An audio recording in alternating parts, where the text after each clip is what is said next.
എല്ലാവർക്കും news first മലയാളത്തിന്റെ പുതിയൊരു വീഡിയോയിലേക്ക് സ്വാഗതം. ക്രിക്കറ്റ് വാർത്തകൾ ആദ്യമേ അറിയാൻ ഈ ചാനൽ മറക്കാതെ സബ്സ്ക്രൈബ് ചെയ്യുക.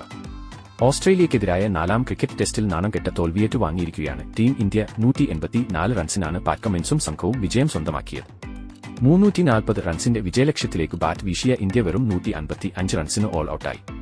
ഇന്നത്തെ മത്സരശേഷം ഇന്ത്യൻ ക്യാപ്റ്റൻ രോഹിത് ശർമ്മ പറഞ്ഞത് ഇങ്ങനെയായിരുന്നു: ഇത് വളരെ നിരാശാജനകമായ ഒരു മത്സരമായി പോയി.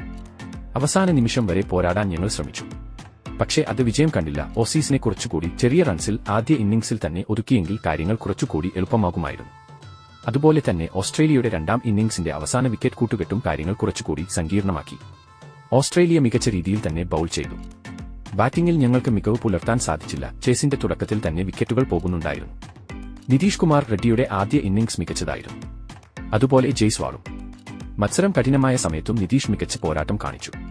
ഭാവിയിൽ ഇന്ത്യൻ ടീമിന്റെ സ്ഥിര സാന്നിധ്യം ആയിരിക്കും നിതീഷ്. ബൌളിംഗിനെക്കുറിച്ച് പറയുമ്പോൾ ജസ്പ്രീത് ബുംറ മികച്ച പ്രകടനമാണ് കാഴ്ചവെച്ചത്. എന്നിരുന്നാലും ബാറ്റിംഗിലും ബൌളിംഗിലും ഒരുപാട് പോരായ്മകൾ ഉണ്ടായിരുന്നു. ഒരുപാട് തെറ്റുകളും സംഭവിച്ചിട്ടുണ്ട്.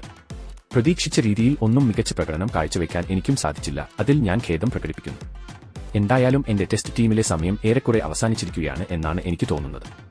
ഇനിയുള്ള ഒരു മത്സരം അത് ഞങ്ങൾക്ക് വിജയിക്കണമെന്നാണ് ആഗ്രഹം. അതിനുവേണ്ടി ഞങ്ങളുടെ കഴിവിന്റെ പരമാവധി ശ്രമിക്കും എന്നും രോഹിത് വ്യക്തമാക്കി.